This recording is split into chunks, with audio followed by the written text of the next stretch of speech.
Pak Abdul Rahman Bandol. Nah, Dalam rangka apa tuh Pak dari sekolah ini? saya datang untuk melihat SD Kampus Wetan Benda yang sudah cantik, yang sangat bersih sekali, dengan anak-anak cerdas-cerdas semuanya. Apa harapan Bapak terhadap murid-murid di sini?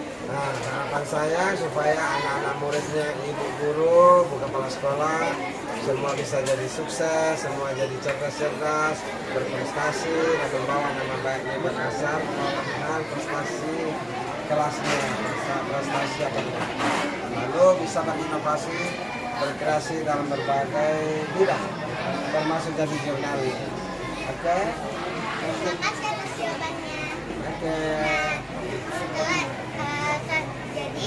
Setelah mendengar dari jawaban dari Bapak, Hadis. Hadis. hari itu dulu. Assalamualaikum warahmatullahi wabarakatuh. Waalaikumsalam.